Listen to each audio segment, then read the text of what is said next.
Now we would like to invite our experts to join us for a panel discussion on industry leaders' vision.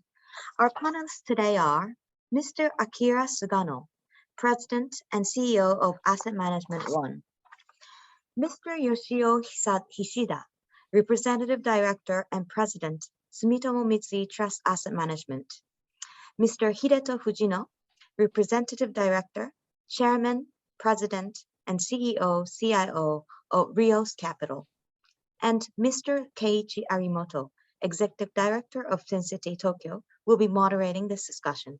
Mr. Arimoto, please. These sessions will be held in Japanese. Simultaneous interpretation is provided. Please turn to the next page. The order of the speakers for today has changed a little. I just noticed now. FinCity Tokyo is holding an EMP roundtable discussion, which is chaired by Mr. Sugano, President of Asset Management One. There are several other participants, including Mr. Hishida, President of Sumitomo Mitsui Trust Asset Management, and Mr. Fujino, Chairman and President of Rios Capital Works.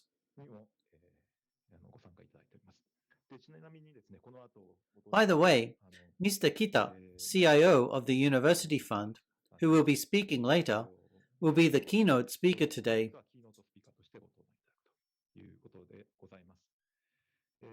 Now, let's move on to the next page. Earlier, I talked about Asset Management One in English.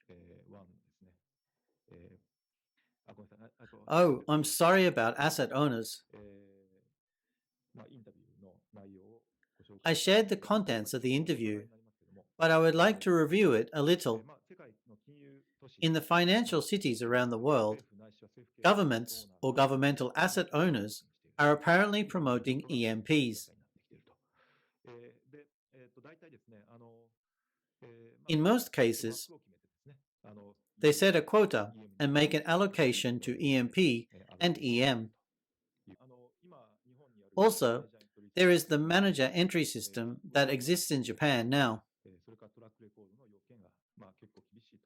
Unfortunately, it is quite strict requirements for the size of the investment balance and the track record. In this context, we are discussing how we can promote EMP. Let me go to the next page. So, why are asset owners allocating to EMPs in other countries? Well, there are two reasons.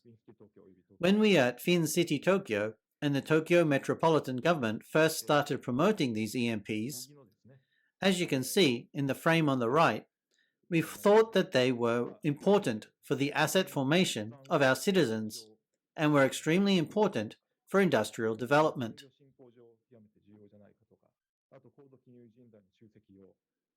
I also think that these emerging managers are important in increasing the pool of advanced financial human resources. On the other hand, according to the results of interviews with asset owners, they would rather invest in alpha than in things that are important to society or industrial development. They also want to secure their capacity by investing in excellent managers in advance, to accumulate their own assessment abilities and to share the know-how. In addition, they will not be just contributing funds, but they will also be able to gain more returns through equity investment. We've come to understand that those are their motivations. So, the Emerging Manager Program is not only socially beneficial, but it is also attractive to asset owners and investors as an investment vehicle. Next page, please. Let's move on. Please go back to page 5. Talking about the allocation, as I mentioned earlier, Mr. Kirk, the guy in Texas, is about 110 basis points, and many others are below 100 basis points. But still, points they are getting is not zero. I'm sorry if my speech is hard to hear.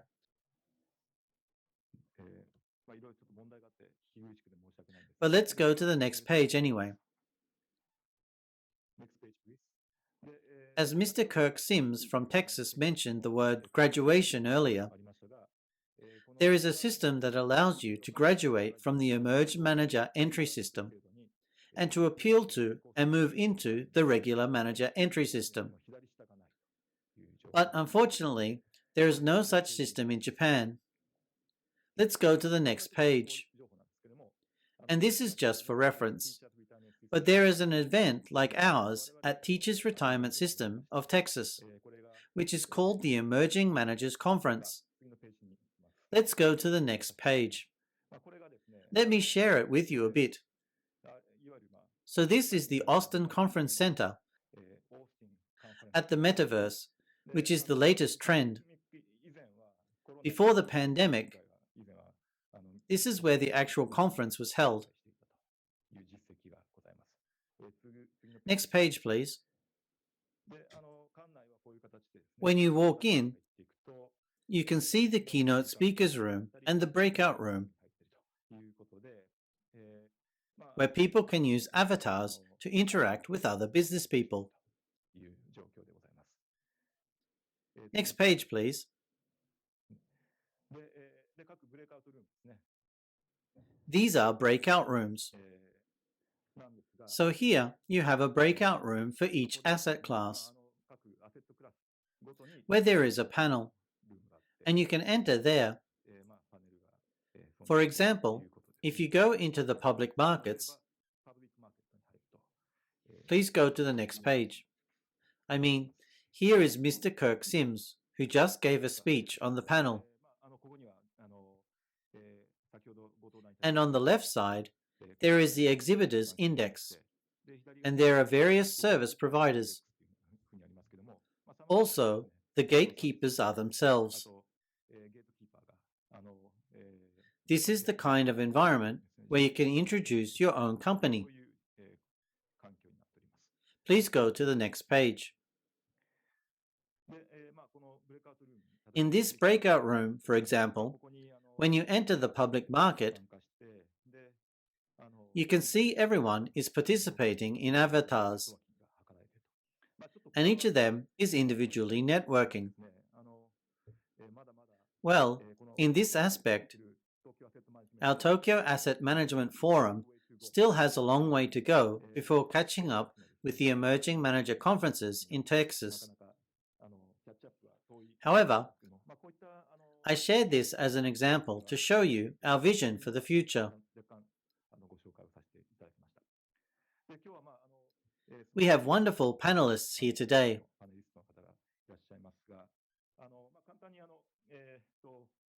But reflecting what has been discussed so far, please turn to the next page. First, I would like to hear from each panelist, beginning at the chairperson, Mr. Sugano. Would you give us a few words?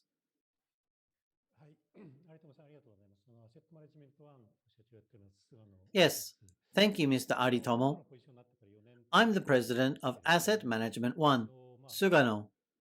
I've been in this position for 4 years now, and I've been looking at both the Japanese asset management industry and the global asset management industry, and I feel that the biggest difference is that the risk-return range of Japanese investment management companies is much narrower than that of the global investment management companies. As the president, I have some regrets about this, but of course, it is also important to create risk returns within our company that we don't currently have. However, to be honest, I feel that it is quite difficult for a large company to do so. Therefore, I thought it would be a good idea to not just run the in-house, but also connect with other companies, such as emerging and highly gutsy companies that are trying to create new risk returns.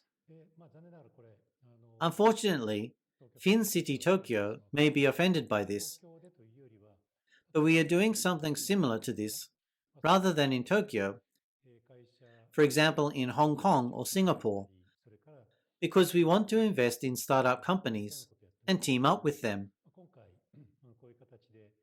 However, this time I found out there is a very good record and a unique approach to creating risk return in Japan. And I hope that we can do the same in Tokyo, not only in Singapore and Hong Kong. That's all.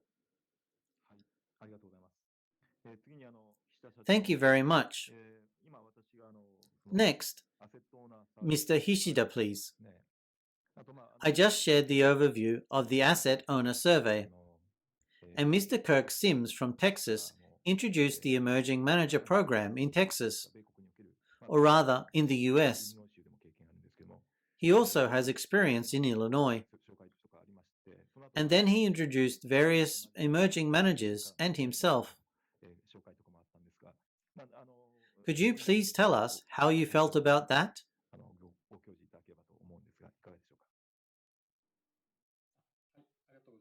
Yes, thank you very much. I am Hishida from Sumitomo Mitsui Trust Asset Management Company. Speaking of what you just mentioned, there are 2 points that I felt strongly about. One, to put it simply, for the purpose or motivation of why they are doing the EMP, Alpha Generation was at the top of the survey. I thought this was very simple, straightforward, and natural. This is not limited to EMP, but I think it can be applied to all the actions of our investment management companies. Investment returns must come first. So I was glad that we were able to reconfirm this natural way of thinking. In that sense, if there is such a thing as an EMP as a mechanism or system to achieve returns, asset managers and asset owners can work on various initiatives, such as the IOC package that Futures was talking about. And I felt that it would be possible to have a joint platform that includes these initiatives. And the other thing is, as Mr. Sims of TRS talked about their history, TRS started with private equity and then expanded to public equity. The sophistication of private equity, then high investment. I think it is also natural, as Mr. Sugano mentioned earlier. If we are going to implement this kind of program, we need to expand our investments, markets, methods, and various other things for Alpha.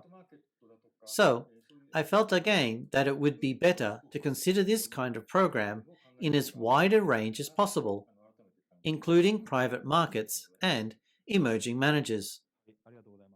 Thank you very much. Now, Mr. Fujino from Rios. Mr. Fujino has a long relationship with Mr. Eric, the asset owner who will be speaking later today.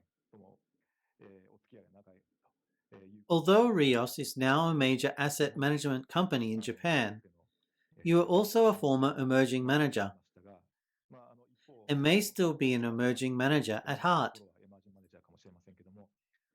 In this sense, what have you learned from the survey so far? And what have you realized as a result? As the next question asks, I would like to know what was difficult for you after you established your business. Also, I would like to hear your opinions about the social support that you wish you had. It is a great honor for me to be able to speak to this conference. I myself have been a fund manager for a long time after graduating from the university. And that's how I became a fund manager, turning into an entrepreneur. As a matter of fact, I happened to work in a department that invested in small and medium-sized companies and invested in second-hand stocks. So, I had a lot of opportunities to meet entrepreneurs and managers through investing in second-hand stocks. And that is why I wanted to become an entrepreneur. I happened to be a fund manager in that department, so I thought it would be a good idea to start a business as a fund manager. I started a business 18 years ago, but if I were to go back 18 years, I would have told myself to stop. It was a very tough time. There were a lot of things that made it difficult. First of all, when I received the license to advise from the Kanto Local Finance Bureau, the officer in charge said to me at that time, "Please don't do anything illegal." I thought, is that the first thing he has to tell me? But in a way, it made sense. Customer protection and compliance are two very high barriers. Naturally, you are not allowed to operate carelessly or engage in illegal activities. But there is a very big barrier in the area of compliance.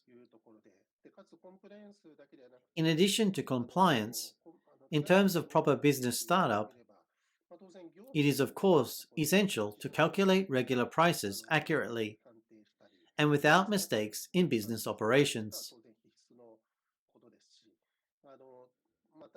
In addition, the trading process must be error-free, and the settlement must be perfect. In the area of information disclosure to clients and disclosure of investment results, the barriers are getting higher every year. So, we at EMA are required to generate alpha in investment management. However, it was very tough for us to do other administrative work, and the compliance load was very high.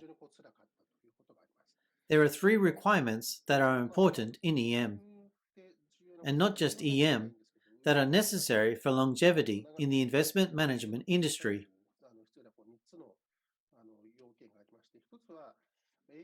One is sales skills. Oh, I'm sorry. First, asset management skills, of course. If an EM can't generate alpha, there's nothing attractive about an EM. So, the first requirement is to be able to generate alpha on a consistent basis. Next, however, a fund manager without money is just a manager. It doesn't make sense.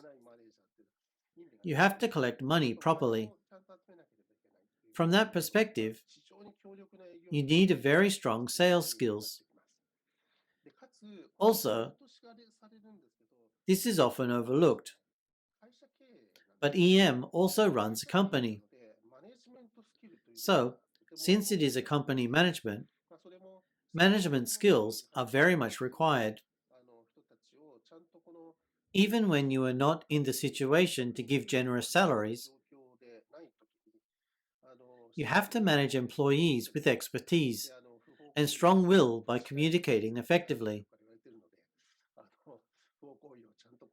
We are told by the Finance Bureau not to engage in illegal activities. We must not engage in illegal activities. But when it comes to improving performance and building company unity, management skills are required. That's why, in terms of asset management, sales, and administrative skills, EM cannot become a big company unless it is at a high level in all of these areas. So, we really struggled in this aspect. So I would very much appreciate it if we could have a government-affiliated AO, asset owner, to support us in terms of balances, or a senior financial entrepreneur or manager to act as a mentor to help us with those three problems I just mentioned. If that were the case, I would be happy to go back 18 years and try again if such a function were available. I think it would be great if the new organization could provide support, including mentoring, based on this discussion. Thank you very much. Mr. Fujino. Before I go to the next question, perhaps there was similar feedback last year, but there were some questions about why major asset management companies are interested in EMPs. Or there were somewhat skeptical comments. However, the major asset management companies have track record requirements, and they've met the AUM standards, so they're not in any trouble. So they don't even need to bother with an emerging manager program. There was some skeptical feedback last year, as if we were just saying it without meaning it. Certainly, there is a point to this, but I think it would be better to explain it well this year. We have Mr. Sugano and Mr. Hishida as speakers this time, and it is true that as the president of their own companies, I don't think the Emerging Managers Program is necessary for them.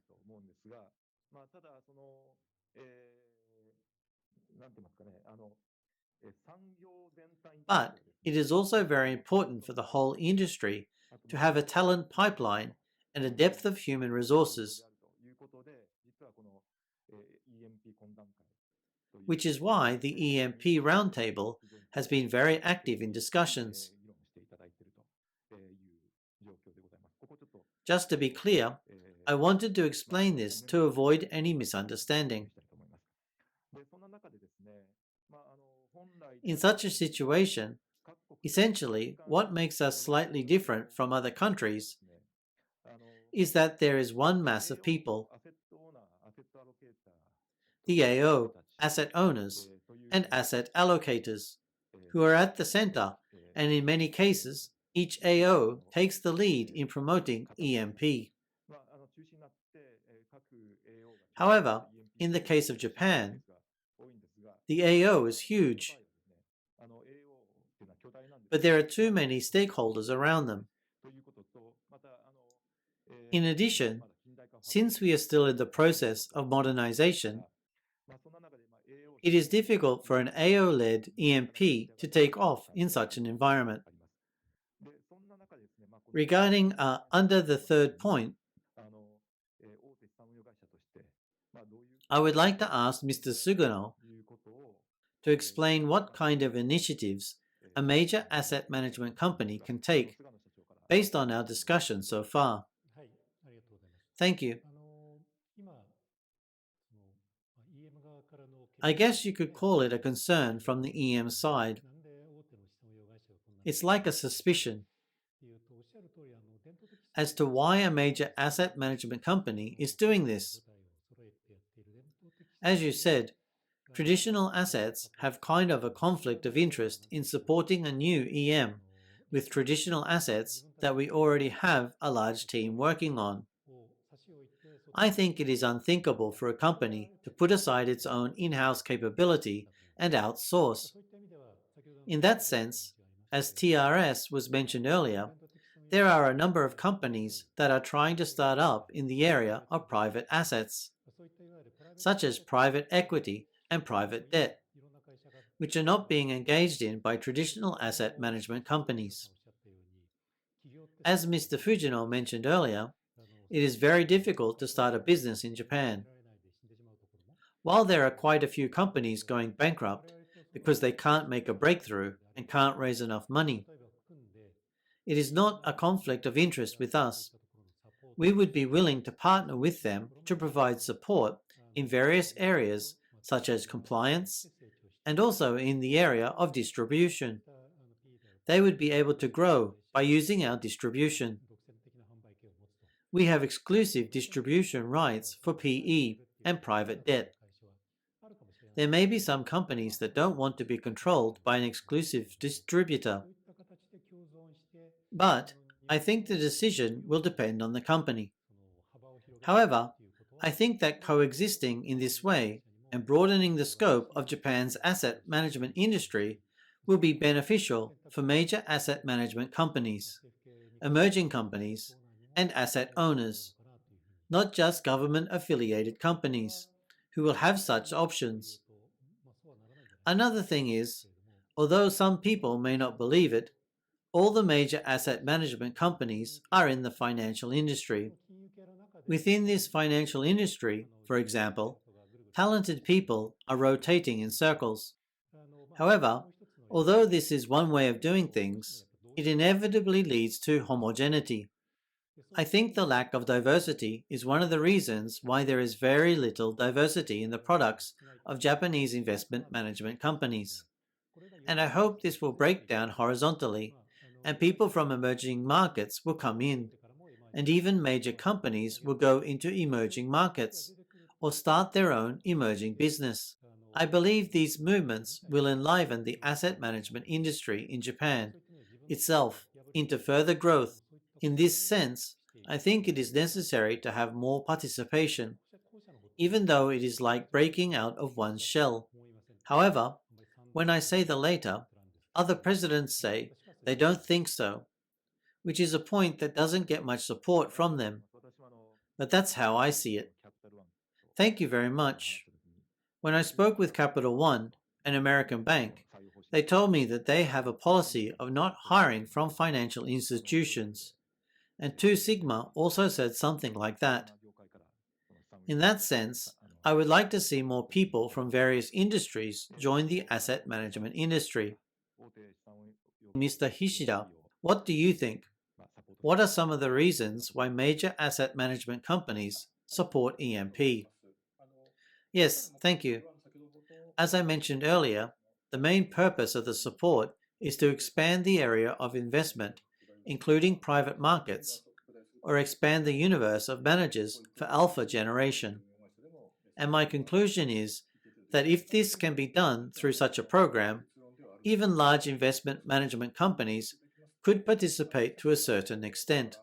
If I may add a little more, you have been talking about major investment management companies, and our company may be counted as a major business in Japan. However, in fact, we have also been making efforts in the business of offering our products to overseas investors for many years.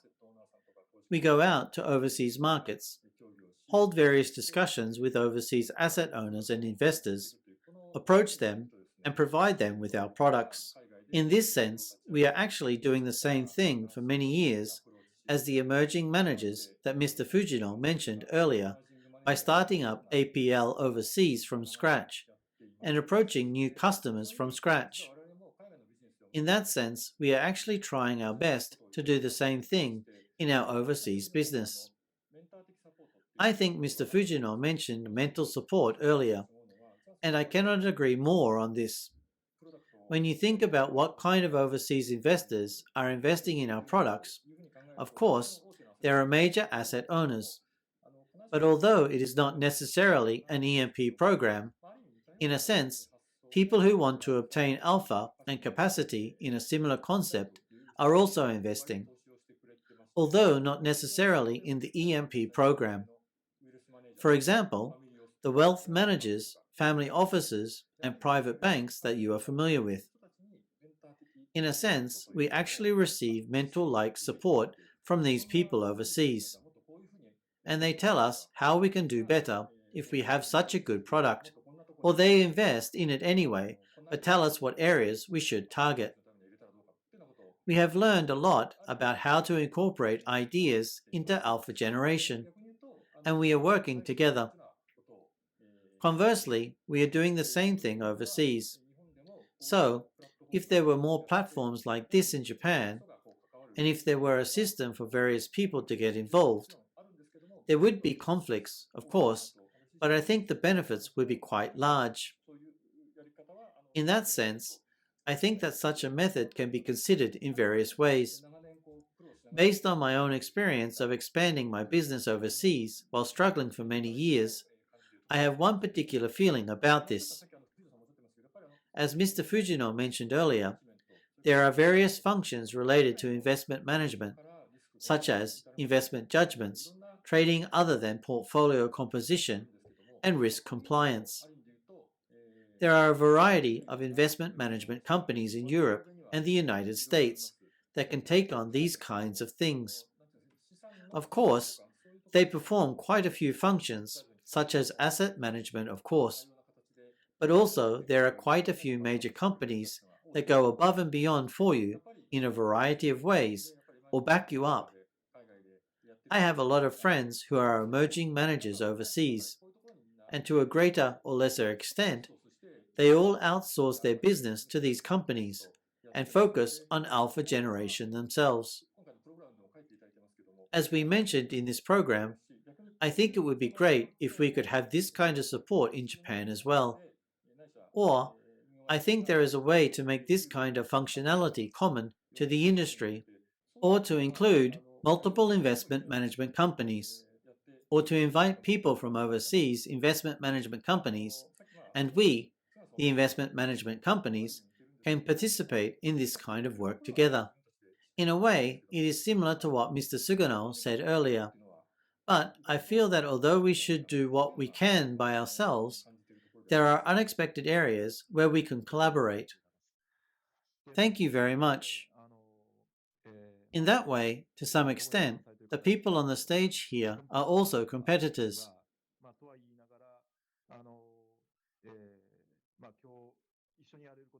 That being said, they are discussing matters that they can work together on today.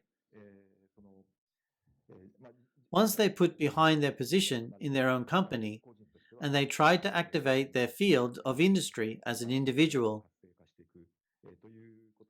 Thus, this kind of aspiration has been shared. I would like to ask you one last question, but I don't have much time, so I will cut it short. I was thinking that it would be good to have a platform of contribution funds to these emerging managers, referring to a model called Emergence Japan in Paris, France. We are also discussing the possibility of creating a platform where asset managers and asset owners can jointly contribute to the funds of emerging managers. In this regard, my last question is about the promotion of such initiatives. If we move forward, there is FinCity Tokyo, which is an affiliated organization of the Tokyo Metropolitan Government.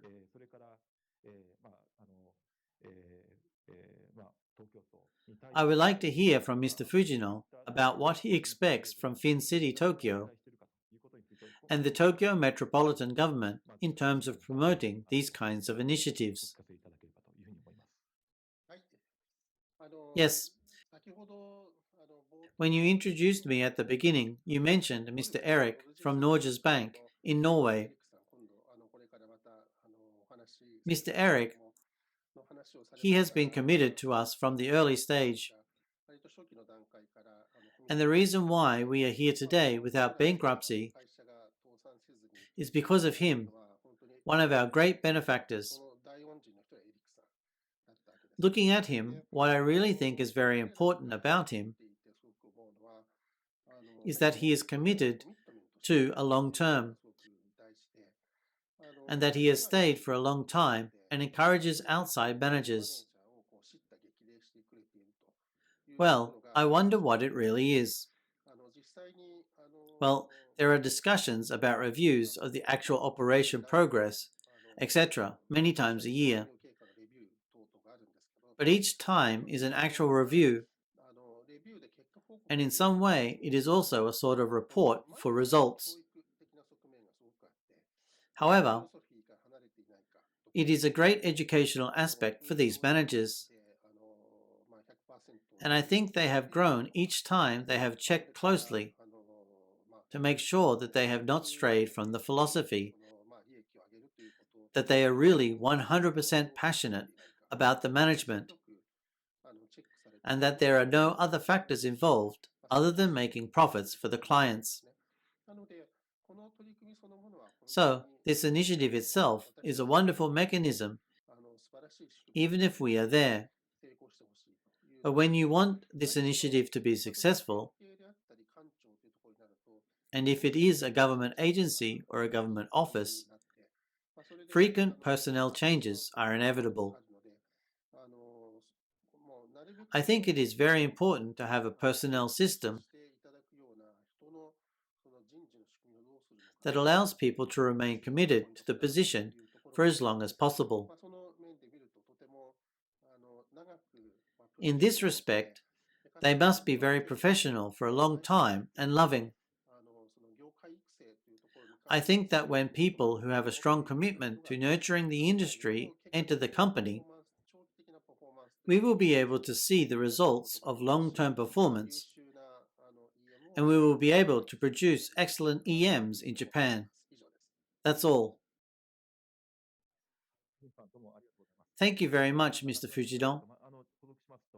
We are running out of time, but if I may skip this, I would like to introduce Mr. Eric Hild, who will be speaking later. He has been working at Norges for more than 20 years, and I think he received an award the other day, so I would like to congratulate him. Congratulations on your long-term service. Also, there were a few things that surprised me about him. Before the pandemic, he traveled about 200 days a year, even though there were only 365 days in a year, and he met with the managers. Another thing that surprised me was that I didn't know the full extent of what kind of emerging managers we had throughout Japan. However, I was very surprised to learn that he knew more about them than we did. There is still much more to discuss, but due to time constraints, I have to wrap it up soon. Mr. Sugano, who is the chairperson of the EMP Roundtable, I would like him to conclude by telling us what he expects from the FCT and the Tokyo Metropolitan Government. Yes, I don't know if this is the best way to conclude, but we have been trying to make Tokyo an international financial city for a long time, and it hasn't worked out so well. But this time, with the assets of Japanese households accumulating to 200 trillion, or is it 2,000 trillion, I think it is a very good direction for the FCT to aim to make Tokyo an international financial city in the asset management industry. But I would say that domestic asset management companies alone are not sufficient for this purpose. In terms of filling the gaps, if emerging manager programs, such as the one FCT is running, this time can provide various stakeholders, the number of so-called entrepreneurs who go bankrupt, as I mentioned earlier, will decrease, and the number of entrepreneurs will increase rapidly. If the number of new companies increases, it will be a very good thing for the asset management industry to become more sophisticated and diverse. I hope that we will be able to create a scheme that involves various stakeholders in this way. That's all from me. Thank you very much. Then I would like to conclude this panel discussion. There will be more manager presentations and asset owner presentations following this session. So, I know you are busy, but I would appreciate it if you could tune in as much as possible. Thank you very much for your time. Thank you for listening.